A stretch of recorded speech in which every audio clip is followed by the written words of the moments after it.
Salam. Biologiya DİM 2-ci hissə 2023-cü il fənlərarası əlaqə, mühüm bioloji proseslərin qarşılıqlı əlaqəsinə aid testlərin izahına baxaq. Əvvəlki dərslərimizdə 37-yə qədər məlumat vermişdim. Bugünkü dərsimizdə 37-ci sualdan baxmağa başlayaq. Qeyd olunub burada, insanda ürək döyüntülərinin sayının ürək siklinin müddətindən asıllığının düzgün qrafiki hansıdır? Hər şeydən əvvəl yadda saxlamaq lazımdır ki, ürək döyüntülərinin sayı artarsa, sikl müddəti azalar. Deməli, biri artır, biri azalır. Odur ki, burada tərs mütənasibliyi biz cavab kimi qeyd edəcəyik. Keçirək növbətiyə. 38-ci sualda. Verilən qrafikdə bir zülal molekulunun biosintezi zamanı bu prosesdə iştirak edən maddələrin miqdarının dəyişilməsi göstərilmişdir. Zülalın tərkibinə daxil olan amin turşuları qalıqlarının biosintezdə iştirak edən fermentlərin biosintez zamanı əmələ gələn su molekulalarının sayı. Qrafikdə baxacaq. Birinci bizdən soruşuldu. İştirak edən zülalın tərkibi amin turşunun miqdarı. Bildiyimiz kimi biosintez prosesləri zamanı amin turşuların sayı artır. Ona müvafiq olaraq ayrılan su molekulalarının sayı da artır. Amma fermentlər sabit qalır. Baxırıq bura. Amin turşu 1 artır. 2 ferment sabit qalır. 3 suyun da miqdarı, ayrılan suyun miqdarı artır. Elə bizim A variantımız doğru ifadə olacaqdır. 39-cu sualda ceylədə zülal molekulunun biosintez zamanı bu zülalın tərkibinə daxil olan amin turşuları qalıqlarının və biosintezdə iştirak edən fermentlərin miqdarının dəyişilməsini hansı qrafik düzgün əks etdirir?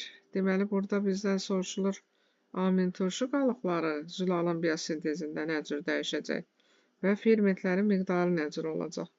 Bu fermentlər amin turşu sabit qalır, olmaz. Ferment artır, bu da olmaz. Baxaq növbəti cavablar. Bax, bu tərəfdə verilibdir, qeyd eləyək. Deməli, amin turşunun miqdarı artsın, fermentlərin miqdarı sabit qalsın. Bildiyimiz kimi fermentlər bioloji katalizator rolunu yerinə yetirir. Onların miqdarı həmişə sabit qalır. Katalizatorlarda olduğu kimi. 40-cı suala baxaq. Ceylədə zülal molekullarının sintez zamanı ayrılan su və biosintezdə iştirak edən fermentlərin miqdarının dəyişilməsini hansı qrafik düzgün əks etdirir? Bu da yaxşı suala uyğundur, amma yaxşı sualda amin turşu ilə fermentin miqdarı soruşulurdu. Amma burada isə ayrılan su və biosintezdə iştirak edən fermentin miqdarı. Bildiyimiz kimi translasiya prosesi zamanı amin turşuları arasında peptid rabitə yaranan zamanı amin turşu halqalarının sayı artdıqca ayrılan su molekulunun sayı da artır. Fermentlər isə sabit qalır. Odur ki, B variantı 40-cı sual üçün doğru variant olacaqdır. 41-ə baxaq. Nə üçün şəkərli diabet zamanı xəstəyə insulin həblər şəklində verilmir? İynə ilə əzələ daxilinə yeridilir. Bax, hər şeydən əvvəl insulin fermentdir. Fermentlər bioloji katalizator rolunu yerinə yetirən zülallardan təşkil olunur. Yəni, insulin zülaldır. Biz zülalı həzm orqanları tərəfindən qəbul eləsək həblər şəklində, onun tərkibi parçalanacaq amin turşuya qədər, nəticədə orada insulin fermenti olmayacaq. və o heç bir təsir göstərmə mexanizminə malik olmayacaq. Odur ki, əzələ daxilinə yeridilir. Baxırıq burada A-da deyir, insülin həzm sistemində qanla böyrəklərə gələrək süzülür, yox. Mədədə toplandığı üçün yox. Həzm kanalından qanla qaraciyərə gələrək yad zülal kimi parçalanacaq, yox. İnsülin mədədən limfaya keçərək orada toplanır, yox. Baxırıq, həzm sistemində qeyd elədik ki, insülin parçalanır, zülal olduğuna görə.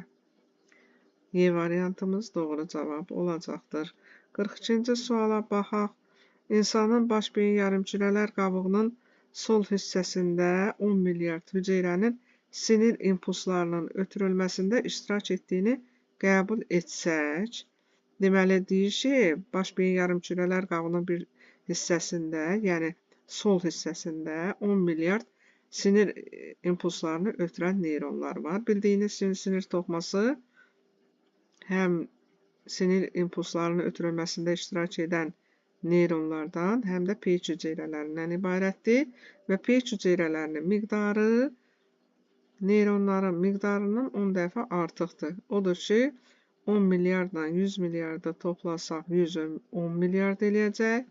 110 milyard.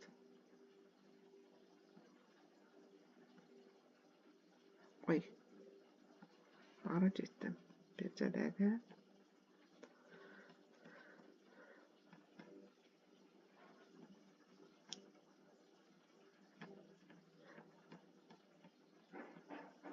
$110 milyard. 110 milyard bir yarımkürədə sinir toxumasında olan hüceyrələrin sayıdır.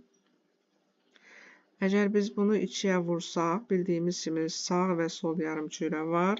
Burada sol yarımkürədə olan toxuma hüceyrələri 110 milyarddır.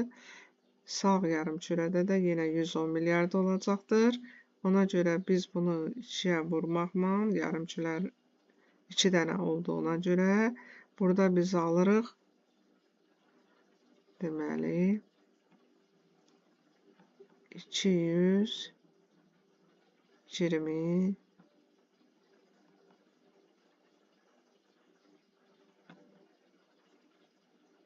milyard. Bu 220 milyard baş beynin sağ və sol yarımkürələrində olan hüceyrələrin sayıdır. Və biz burada bizdən soruşulur ki, baş beyin yarımkürələri qabığında neçə cinsi xromosom olar? Bildiyimiz kimi hər bir deməli nüvədə deməli xromosomların sayı 2046 ədəddir. Bunun 44-ü autosomdur, bir cütü isə cinsi xromosomlardır. Bu qadın orqanizmdə XX-lə işarə olunur, erkək fərdlərdə isə XY ilə işarə olunur. Çünki insan erkək heterogametliyə aiddir. Odur ki, biz 220-ni də 220 milyardı da daha doğrusu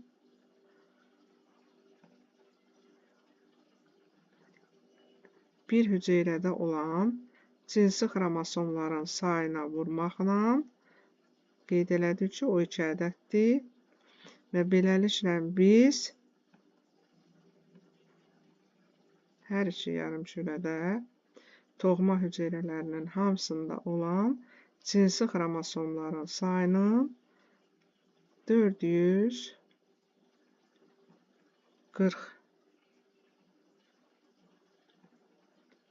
milyarda bərabər olduğunu söyləmiş olarıq. Odur ki, bizim doğru cavabımız Y variantı olacaqdır. Baxırıq növbəti 43-cü suala. Burada soruşulur. İnsanın baş beyin yarımkürələri qabığındakı hüceyrələrdə 440 milyard cinsi xromosom olduğunu qəbul etsək, bax bu həll edədiyimiz sualın cavabı burada birinci qeyd olunubdur. Qabığın sol hissəsində neçə hüceyrə sinir impulslarının ötürülməsi prosesində iştirak edəcəyini tapa bilərik. Burada axırdan əvvələ gedəcək. Bax, fikir verin. 440 milyardı böləcək 2-yə, 220 milyard hər iki yarımkürədə olan hüceyrələrin sayı öz növbəsində onu da 2-yə bölməklə bir yarımkürədə olan sinir toxuması hüceyrələrinin sayını qeyd etmək olar. Bildiyimiz kimi sinir hüceyrələrinin impulslarını ötürənlər deməli hardasa 11-də 1 təşkil eləyir. Odur ki, biz deməli bunu 11-ə bölməklə